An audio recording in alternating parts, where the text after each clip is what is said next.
Welcome, gentlemen. This is Nazim, your host from RPG Red Pearl Galaxy.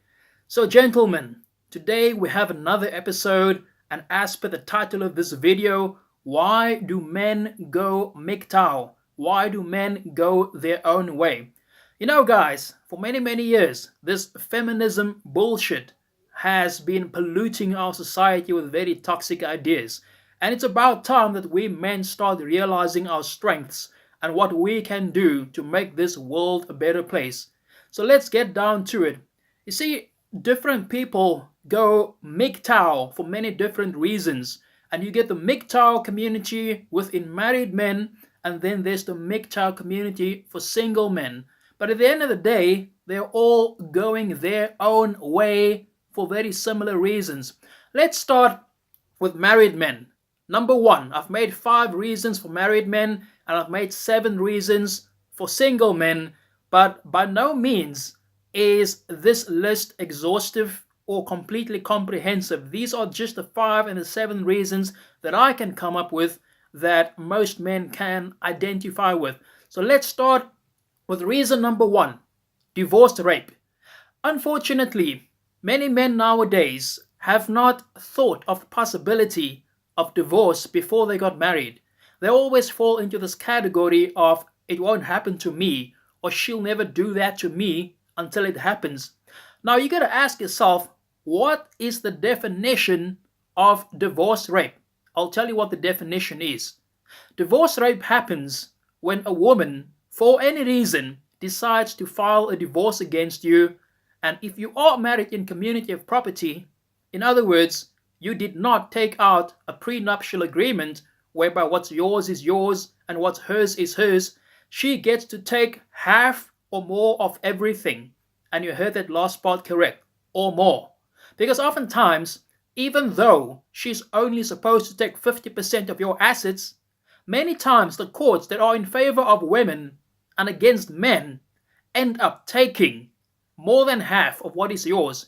Oftentimes, the woman takes the entire house and all your children and gets granted full custody rights, whereas you, the man, end up walking away with much less than 50%. That's the definition of divorce rape. What else? What else? There's many other reasons. Reason number 2, alimony. So she's already taken a minimum of 50% of your assets, and again, a minimum of 50%.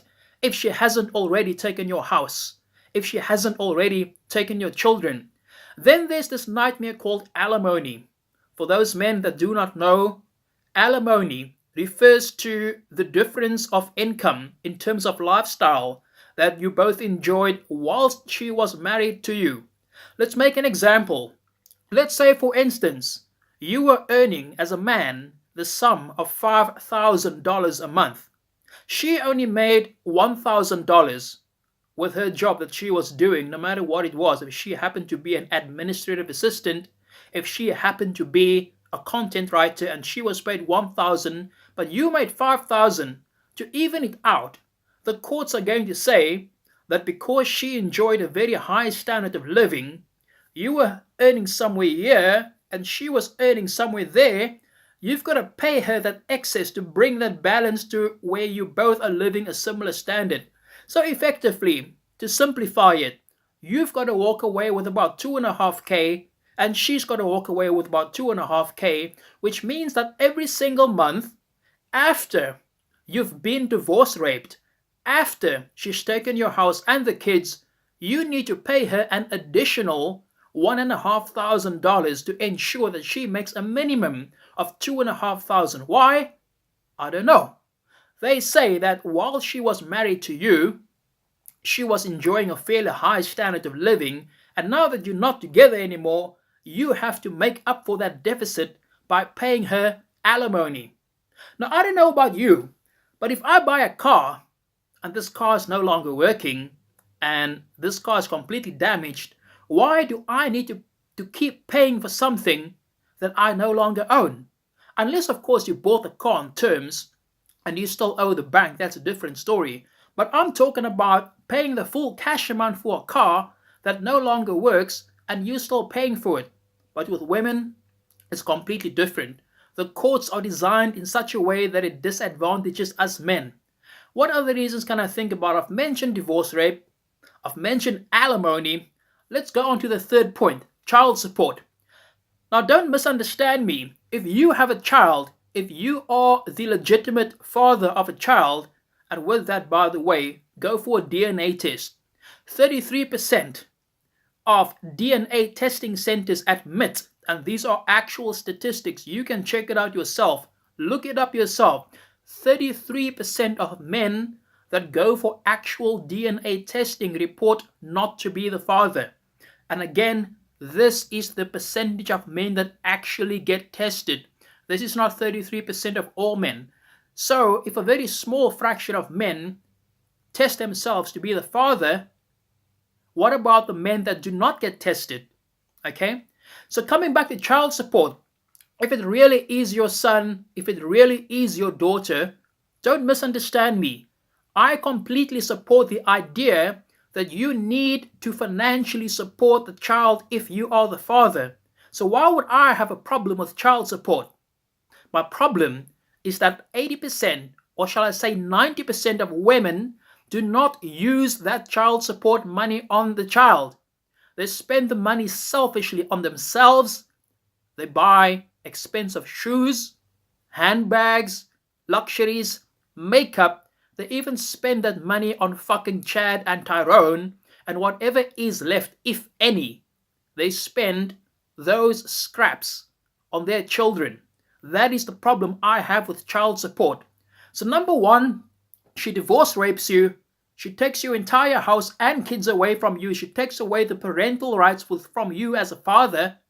Number two, she demands alimony, that you need to fund her lifestyle even though she's no longer with you. And may I add, even if she was the one cheating on you, you still need to pay her that alimony every single month, which I think is completely unfair.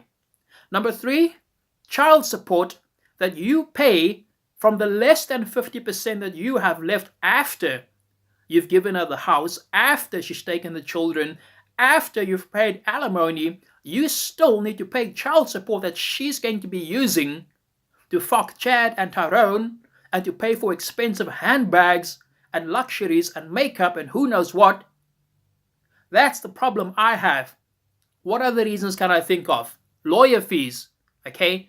Everything I've mentioned, from divorce rape to alimony to child support, costs lawyer fees. You need to fight your battle in court. And typically, these lawyers are going to charge you no less than $5,000 up front, out of which you'll be billed per hour for every single phone call, every single letter, every single court appearance. And there is some conspiracy out there suggesting that many of these lawyers work in cahoots with the judge and the woman that you're supposed to be fighting against to squeeze as much money out of you as they can, even though they know that you do not stand a chance of winning this in court at all. That's the problem that most married men have, and unfortunately, many married men have only woken up to what the red pill is and what MGTOW is long after it's actually happened. But it's not too late. You can still get on your grind. You can still get on your purpose. You can still learn how to launch your own online business. And in a future video, I'm going to be addressing very specific ways that you men can get onto in terms of launching your own successful online business and how to keep this away from the woman that is trying to take as much as she can from you. Now let's talk about single men. What are the reasons that single men want to go MGTOW? Okay, reason number one, living together. A lot of people end up not getting married. They think that it's not worth their while financially, and in a way, that is not completely red pill thinking. There's an element of red pill thinking and thinking that you're going to get away from the responsibilities of being married, but common law suggests in American law and in Canadian law, and in fact many countries following Western systems, that if you live together for a minimum number of months or years, that it is as if you are married. I'm not too sure what the law says, but in some countries it's as little as 6 months. In other countries, it's 1 year or more. But whatever the case may be, if you have lived together for an extended period of time, it means that she can demand half your assets, half your income. She can demand alimony, and worst of all, if it's a single mother and she's had children with another man, even if you're not married but you were living together for longer than the threshold allowed legally, she can demand not only half your assets, not only can she demand alimony every single month, but you as the man whose child that not to whom the child does not belong to, you end up paying child support on a child that is not yours. That's another reason why single men are becoming red pill aware and why they are going MGTOW. Okay, so that actually ties into the married man syndrome in terms of living together. It is almost as if you are married but you're not, but the laws are still going to divorce rape you in that sense. All right, reason number 2, hypergamy. What is hypergamy? In a nutshell, women marry up. You are never going to find a female CEO getting married to a male administrative assistant. You are always going to find the female secretary or the female administrative assistant or the female copywriter marrying the male CEO. Or you're going to get the female nurse marrying not even the male doctor, but the specialist surgeon, because they're always trying to up their game. They're always trying to find some kind of financial security at the highest level. And men are waking up to this right now. They realize that their resources, their wealth, and their ingenuity will far outlast the youth and the beauty and the femininity of any woman. In the past, when people were still blue pill aware, they would get caught up in the trap of falling for the woman's beauty, of falling for her feminine charm, only to be stung years later, after she's hit the wall, after she's hit the age of 30, to realize that she's no longer as pretty, that she's no longer as beautiful, that she's a lot more masculine than what she used to be, that you're no longer getting any sex, and now she is at that point where she's going to try and monkey branch up to another beta male that is able to give her more money or a better lifestyle and fucking Chad and Tyrone. And should you try to kick her out, assuming that you're living together, she's going to divorce rape you even if you're not married, because you've been living together for a very long time. Let's go on to reason number 3. Friendzoning. Okay. Now, let me be clear. No woman owes you a relationship if you show interest in her. Guys friendzone girls all the time. It's just not that heard of. But if a woman makes it clear that she's not interested, if she says so in so many words, it's your responsibility to walk away. Unfortunately, too many women are exploiting this. I'm going to be sharing with you all an experience that happened to me about 15 years ago. And for those of you that has not watched any of my prior videos, currently, as I'm speaking in February 2019, I'm 39 years old. I'm originally from Cape Town, South Africa. I'm now living in the Russian Federation, and within 4 months, in other words, in June 2019, I will be 40. Many of you men watching this are around the age of 19, 20, which means that I've been along twice your lifetime. Go back to the day that you were born, and then go back 20 years before you were even born, before you came into existence, and that's the year I was born, in 1979, which means that I've been around almost twice your lifetime, if not more. If you're around the age of 18, I've been around twice the amount of time that you've been in existence. And let me tell you something that happened to me. I met this girl called Kirsty at Virgin Active Claremont, which is one of the best gyms, one of the best fitness centers in South Africa. And we started small talking. I can't remember what it was, but we had a setup whereby they offered free internet access to all the gym members.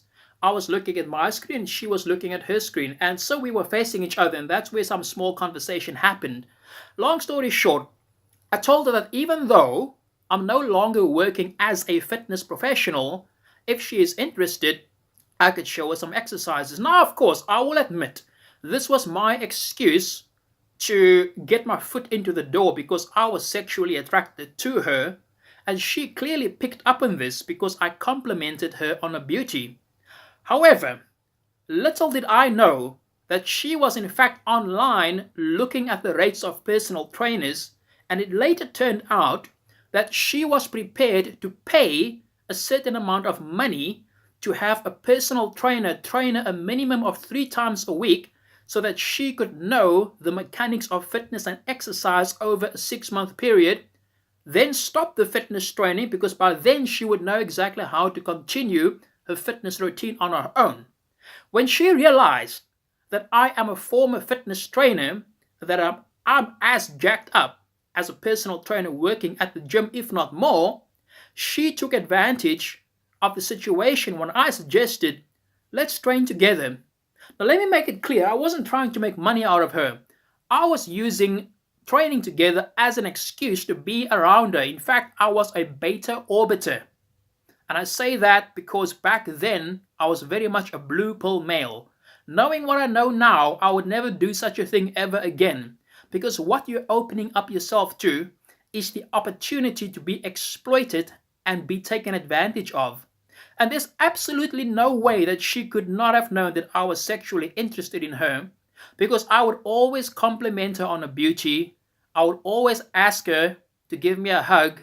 I would always touch her in a way of saying, well done, you're doing great, I'm very proud of you. And what had happened 6 months later was that she told me that she would like to continue training on her own. Thank you for your time. And that was that. She took advantage of me. She took what she could from me. She never had to pay me for any fitness sessions. And to a large degree, that was my fault, yes, but she knew exactly what she was doing. She knew that she was not going to do me any sexual favors. She knew that she was never going to become my girlfriend. She knew that I was sexually interested, and she absolutely and utterly abused the situation to her advantage, where she never had to pay a personal trainer and she was now well capable of moving on her own. And she dumped me just like that. Alright, so that's just my experience. And women, they friend zone us, they know we are sexually interested, but they keep us hanging around because they know that they can exploit us for favors. They know that they can exploit us to pick them up from school, pick them up from class, take them from university back home, take her from home to chat at Tyrone's house under the pretense that I need to do a study session with a group, and she will use you and abuse you as far as she can and squeeze as much money or resources or favors out of you as she can, all at the same time knowing that you desire more than just friendship. But at the same time, when she's pressed for an answer, she's going to pretend that she doesn't know what you're talking about, and she's going to pretend that she was only under the impression that you were just there for friendship. What other reasons are there? Another reason, they never pay on dates. You always have to open up your wallet to pay for them. You always have to be the one paying when they want to have coffee, when they want to go on dates, when they want to go to the movies, even if it was them that made the suggestion. But yet, these women want equality. What kind of equality is it when you as a woman demand equal pay, equal salary, to be paid the same as a man, but when it comes to dating, you want the man to pay on the basis that you are a woman? And the last reason that I can think of is complaints at the gym. I go to the gym regularly, having been a former personal trainer, and even though I'm no longer working as one, I still train every day just to be healthy and fit. When a female complains about a male staring at her inadvertently, she gets taken seriously. you get charged for sexual harassment, you get a warning, or worse yet, you get your membership revoked, and she can go to the police and file a complaint in terms of either sexual harassment or worse, a false rape allegation. We men don't have that same thing. We cannot say that a woman looked at me strangely at the gym. The gym the gym management is going to say to you, calm down, it's not so serious. Maybe it was a misunderstanding. But if a woman goes to management and say that this guy looked at me inappropriately, all alarm bells goes off. Those are the reasons I can think of right now as to why men are going MGTOW. Let me know in the comment section below what you think, what you'd like to know in the next video. And gentlemen, please, if you have a friend, if you have a family member, if you have a brother, a father, a nephew, a cousin, a best friend who is still under the influence of being blue-pilled, and you would like them to wake up to the truth of the red pill lens, do them a favor and share with them this video. We're going to make this men's community strong. We will take back our masculinity, and together we will rise and become strong again. From Russia with love, I love you all. Hit the subscribe button if you haven't done so already. Hit the bell notification. Go to my Patreon page, and I will see you again next time on RPG Red Pill Galaxy.